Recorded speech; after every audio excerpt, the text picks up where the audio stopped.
A trip 175 miles northwest from Bristol, and Nigel Pearson's men are arriving at a sweltering Robin Park Road in Wigan, home to Wigan Athletic's DW Stadium. Now, after an emphatic 4-1 victory in the Carabao Cup on Wednesday night against fellow Championship side Coventry City, the season is well and truly up and running. Now, Pearson made 5 changes on Wednesday night with the likes of Kane Wilson, Andy King, Cam Pring, Naki Wells and Tommy Conway all coming into the starting 11, showing exactly what they're all about. Conway shone in particular, bagging a brace, 2 goals at the Pirelli Stadium. They'll meet a Wigan side who have picked up 2 draws from their first 2 Championship fixtures before getting knocked out of the League Cup at the hands of League One's Fleetwood Town. Hello, good afternoon and welcome to Robins TV here live from Ashton Gates as Nigel Pearson's men make that trip northwest to take on Wigan Athletic. Joining me in the studio for this one is professional development phase coach Neil Swift. Neil, first of all, a little instruction on what a brace is. That's 2 goals, just in case you didn't know. The HBC must have been a fantastic place this week after that victory on Wednesday. Yeah, obviously it's a shot in the arm that everybody wanted, getting the first win under the belt. So yeah, hopefully we can press on from this now. Do you think it was a sort of a bit of a turning point early on? Did we need that sort of victory to get the season sort of kick-started? Obviously, we want to win every game that we go out and start, but yeah, getting that first win under the belt just takes that little bit of pressure off. Of course, it causes problems now because you bring in different people, different personnel, you get results, so somebody's going to be disappointed after having a good start to your game. So yeah, it'd be good. It's a nice headache to have at the end of the day as a manager. Because we've definitely seen some, moments of improvement in the first couple of league games, haven't we? I mean, there's no doubt there's been an improvement. Just perhaps, some individual mistakes that we need to iron out. That's football. At the end of the day, every goal is on the back of an individual mistake, and 9 times out of 10, there's 3 mistakes that lead to a goal. So it's just, iron those out, score at the opposite end, and close up shop. Happy days. And just a quick word for Tommy Conway. What a week for him. Oh yeah, buzzing for the lad. But Tommy's been all the way through from under 7. He's been here. So and the staff and everybody at the academy are buzzing for the lad. So yeah, really, really positive for Tommy. Good stuff. All right, Swifty, we look forward to having Neil with us throughout the afternoon for his expert analysis and cracking tan, which he tells me is purely from the training ground. Right, let's check in with Dan White then for the latest on today's teams. Thank you very much, Downsy. Yes, good afternoon, everybody, at a blazing hot DW Stadium. Time for us to have our first look at the 2 teams for today, starting with the hosts, Wigan Athletic, of course. And Liam Richardson makes just 1 change from the team that drew 1-1 with Norwich City last Saturday. Jack Watmore coming in at centre-back for Curtis Tilt, who misses out on the squad entirely. Former Man United goalkeeper Ben Amos starts. It's a back 4 with Derikwa, Kerr, Watmore, as I've already mentioned, and Joe Bennett aiming to keep a free-scoring City side at bay today. Max Power and Tom Naylor sit deep in midfield, allowing Will Keane some licence to attack with Josh McGuinness up front. On the wings for Wigan are Callum Lang and James McLean, who scored Wigan's first goal of the season against Norwich last week and has bags of experience at this level. On the bench for Wigan, it's goalkeeper Jamie Jones, Ryan Niambi and Tom Pearce offering some defensive cover. Graham Shinney, Tello Asgard, Stephen Humphreys and new signing Nathan Broadhead finish off the subs bench. No place for Ashley Fletcher, who signed last night on loan from Watford. And as for Bristol City, it's 1 change from the team that lost to Sunderland last Saturday. Tommy Conway is rewarded for his 2 goals in midweek with a starting spot up top with Chris Martin. So that means Andy Vyman drops back 1 place just behind the front 2 and Alex Scott partners Joe Williams in midfield. The back 5 remains as it was last Saturday with Mark Sykes and Jay De Silva on the flanks, Rob Atkinson, Zach Viner and Cal Naismith in central defence. It's a return to the DW for both Naismith and Joe Williams today. Interesting to see what reception they get from the home fans. Dan Bentley takes the captain's armband and his usual spot in goal. On the bench for City, Max O'Leary. Defensive options include Kane Wilson, Cam Pring, George Tanner and Tim Closer. Andy King could also be used later, along with Naki Wells. So that's the team. Time to hear from the manager now. Nigel Pearson has been speaking to Robins TV. 5 changes, including Tommy Conway's first start since May 2021. How much are you looking forward to seeing what he can do from the start? Well, I think he deserves to have a run out in the league. He did really well against Coventry the other night. It's important to freshen it up as well, especially with the quick turnaround. We've got a game again on Tuesday. We need to utilise the squad as well as possible, and it's just we're able to freshen it up without losing impact, I think. So that's good for us today. You had options up front, but you brought Chris Martin back in. That partnership with Tommy and Chris, not a usual partnership that they've played together, but how much are you looking forward to that? Yeah, I think it gives us different options, and certainly Andy playing in that slightly deeper role as he did against Coventry. I think that's his favoured position. We'll see how they go. It's important that we get something out of the game today. Obviously, we come here trying to win the game. That's the first thought for us. Were there many difficult choices, thinking perhaps Kane Wilson or Mark Sykes, or do you look at it in the round rather than just a like for like? When you make changes, they're not done on a whim, and it was always discussed internally about how we manage the schedule of the games. So we've had a pretty hectic start to the season. And although people may not think it, when you've got to turn around from a Wednesday to a Saturday, it does make quite a big difference in terms of recovery, and the weather at the moment plays a big part. So I think it's important that we give people a chance. Tommy deserves it. Naki's a little bit unlucky, but he'll still have a part to play, I think, today. And good to get Joe Williams back in as well, and also Alex Scott. So it's not as if we're making changes which give us it weakens us. We've although we have a smaller squad, we have good quality players. And Noah got the bit between his teeth on Wednesday, but he's not in the squad today. Can you explain? No, he was ill during the night, so he's the latest one of our players to suffer with a bit of an illness, so tonsillitis it appears to be. So we've sent him home because we'll need him on Tuesday. So unfortunate, but his games really is about having energy, and again, in this sort of environment, I think it would probably do more harm to him to include him today. The cup win was very important in terms of kick-starting and getting something out of the match, but league points is what you really want to get. Yeah, we need to get up and running today, because I think we've been unlucky so far. I've been relatively pleased with overall performances, but of course the first game was a difficult one to take, and then the home defeat against Sunderland was we caused ourselves more problems, but we've got to be competitive in games, and today gives us an opportunity to pick points up, simple as that. But they're a decent side, so we've got to be at our best. I wish you all the best. Okay, cheers, thanks. Nigel Pearson chatting to Dave Barton there up at the DW. Selection headaches aren't a bad thing, though, are they? No, not when they're for the right reason. So, you've got people scoring goals and playing well. Like you say, you earn the right to play, and the gaffer's given those people a chance. Sorry to hear that Han Noah's not very well, but an opportunity, just that one change then for today. How do you see that sort of panning out for us today, Swifty? I think if we can move the ball around and exploit the wide areas, because Wigan are quite expansive, the fullbacks will go high, and I think Vyman will be able to run the channels either side.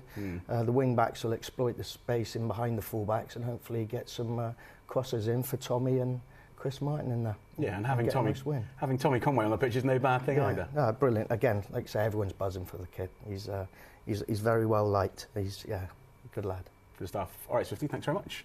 Let's take a look at some football then, and what we'll do is we'll relive some fantastic moments. Yes, a 4-1 thriller. Ladies and gentlemen, it was in Burton, but it was Coventry. Let's take a look at the highlights.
love to see it. 4-1 victory. Certainly the mood then buoys itself, and as far as the excitement in the training camp is, it just everything feels a lot better after a win, doesn't it? Always. Yeah, there's a whole buzz about the place. So we had a good win up at Barnsley. So the 23/21s, we had a good win, then the first team winning. It's all going in the right direction. Yeah. I think the 18s won today up in Burnley. So yeah, it's a good start to the season for us, I think. Excellent. We'll talk more about all of those sides on the way a little bit later on. Firstly, it is time for a short break now. Still to come, though, however, we will relive some more fantastic moments at the DW Stadium featuring Pato and Fam as well. Plus, of course, all the action for you overseas viewers from the DW Stadium from 3 o'clock. Stick around. Robins TV continues next.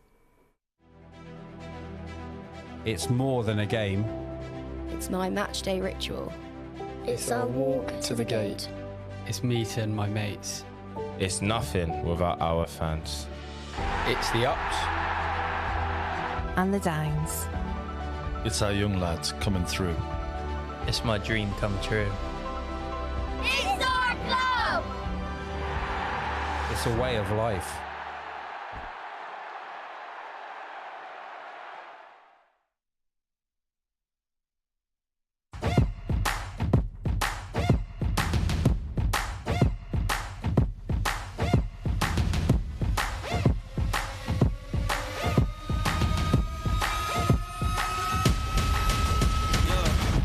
Might not wanna get close. We a little wild war, covered in tattoos. Run it up, taking all the views. Stepping up place, feeling the fear. I know you feeling it in the air. Whole squad wearing all black. Motivation's looking real bad. We back to the bone, raising a fire alone. We ain't never needed nobody. Give me 6 feet, this is my party. Ain't got no feelings, we heartless. Take a peek inside the darkness. Blow up the spot, then we run it. Ready or not, here we coming.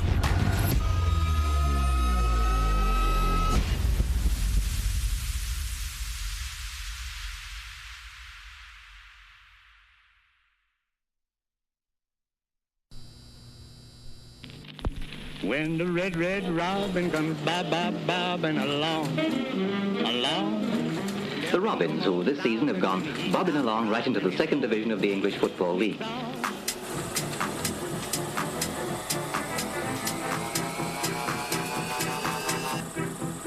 The Robins.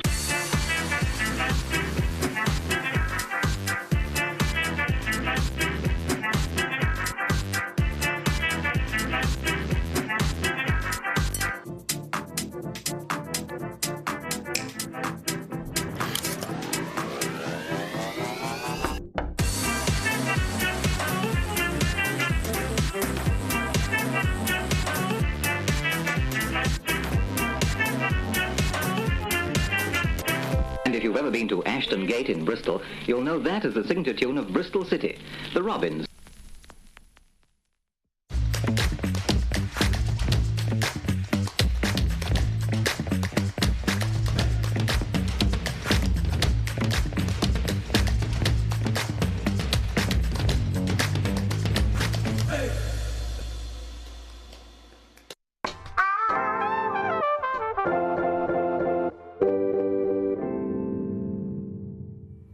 Welcome back. You're watching Robins TV with Downsy and Neil. More from Neil on the way very shortly indeed. But first of all, it is time for a little bit of action. Yes, that's right. Our first home game of the season has a fantastic tradition, and it was Flag Day at the Three Lions pub, a tradition which has been in place for over 20 years. We sent our reporters to catch up with owner Sean Donnelly about that tradition.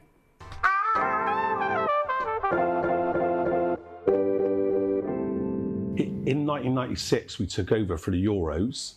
I had another pub, the Happy Landings, in Hengrove, and we took over on a short-term thing, just intended to come here for the Euros and maybe the World Cup '98. We had Paul Cheesley, obviously a City legend, running the pub for us, or with us, which was a great success. And it just sort of flourished from there. It just grew and grew and grew. And we are where we are today. Well, many, many years ago, we think we've had about 22, 23, but we've missed a couple for different reasons.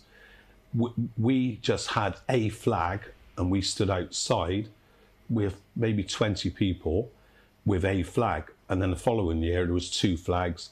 And now we get flags from Italy, from Holland. We've got links with some, with Willem, with a Dutch club. So now it's ridiculously busy.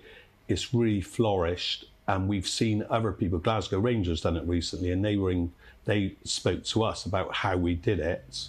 Funny enough, the Bristol bar in Glasgow. And basically it's just a way of celebrating the beginning of the season. So it's a celebration of our team, which is great. And every team, everyone's invited, except for Rovers, of course. You know, so we just invite anyone's flags if they want to. You get tricolour Irish, Welsh, Scottish, Italian, Dutch, and everyone. And they all try and get as early as possible to sort of vie for a better space. And basically, everyone get their flags up. We all keep the roads clear. Then at 1 o'clock, we have what used to be a mass photo, which adorn the walls up to a point, because it's got so big where you just can't do that. It's impossible. But it's still 1 o'clock. So the photographers do their photos, obviously, during the event.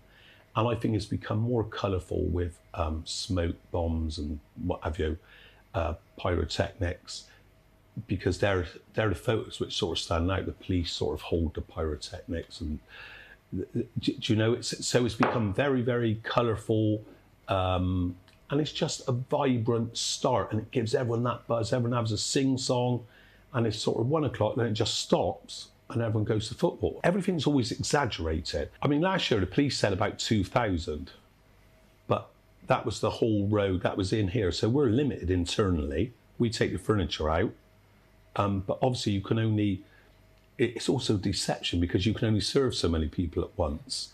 So we have other outlets to serve. But I mean, a lot of people outside, I mean, I think all the off-licence do extremely well, and the other local pubs from it. And it's us who do all the clean-up, of course. But we do really well, and it's that coming together. I mean, we've seen no one since last season. So people you don't normally see on a weekly basis, weekly or monthly basis or fortnightly, you see, and it's that coming together of the football family again. Sean Donnelly, landlord of the Three Lions, chatting to Robins TV about Flag Day there. Right, time for a little trip back in the time machine for a whole 3 points up to Wigan, and Pato and Fam were involved. Let's take a look. Long ball forward. Yeju, whistle's gone.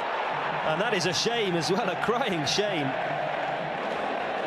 Because how about that for a finish? Famara Yeju, I wonder if it's offside or the foul given against the Bristol City striker. Either way, what a finish from Yeju. Bristol City do have the chance to face Liverpool perhaps in the 4th round of the FA Cup. Game last weekend, a draw at home to Shrewsbury, so they have that replay. Here is Yeju again. Oh, another wonderful effort, and this time I think a wonderful save to go with it. David Marshall, the replay will tell us, Yeju can't believe it. Ashley Williams punt forward, misjudged by Naismith, and what a save onto the crossbar. Well, denied once in the first half, a spectacular finish, Yeju by the assistant's flag, this time denied by the goalkeeper.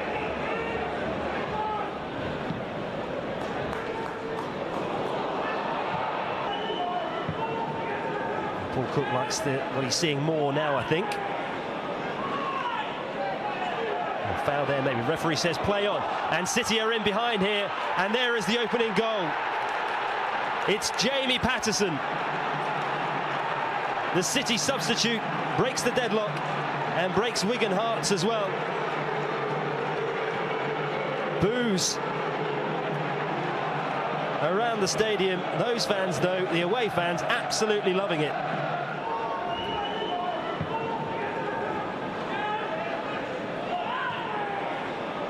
It falls here to Eliasson, and then Yeju feeds in Patterson. Surely fouled in the build-up. 1 nutmeg there and a 2nd nutmeg for the finish. And Jamie Patterson off the bench for the away team, and he gives them the lead. Yeju, there's the first nutmeg on Kipre, and then on Marshall, 1-0.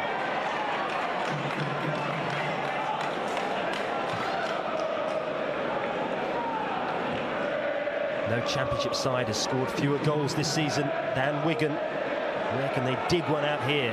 Evans is going to try it from long range. Jeju. Here come the away team again. Wigan need to be careful here. Patterson, Jeju, 2-0. Hit on the counter-attack. It's 2 goals in 3 minutes for Bristol City. Famara Jeju denied 2 spectacular goals in this game with long-range strikes. This time, though, there is no denying him. Wonderful little dink over the top from Patterson. And Jeju, his 9th goal of the season. Vyman also involved. Here's Patterson. Good movement from Jeju. And he applies a deadly finish. And surely now, with just a little over 10 minutes plus injury time to go, Wigan won't be getting anything from this game. Bristol City lead by 2-0. I don't think anybody really knew how to say Fam's name, did they? There's about 6 different versions in that one. Talking about Wigan, let's go back to them. As far as they're of course newly promoted again, we've played 2 teams in the last 2 weeks that are in a similar position. Does that give them, does that honeymoon period of being back in the Championship give them an extra bit of bounce, you think? It doesn't last that long, I don't think. Basically, they've got to hit the ground running and get as many points on the board as they can. It's the same as every team, really. You don't want to be leaving it to the latter end of the season and be picking up points. So get them as many points on the board as you can early doors, really. And it's nothing that's taken into consideration in training, that kind of thing. It's just one of those things. No, I think at the end of the day, that's where they're striving and above and beyond that. So training is to play for 90 minutes to the maximum level that they can. So and win as many games as you can. All right, Neil, good luck in commentary this afternoon. We'll hear more from Neil on the way in just a couple of ticks. Time to say goodbye to our viewers on YouTube and Facebook now. EFL regulations, of course, mean we can't actually show you the game, but you can buy your Robins TV audio pass right now and listen online.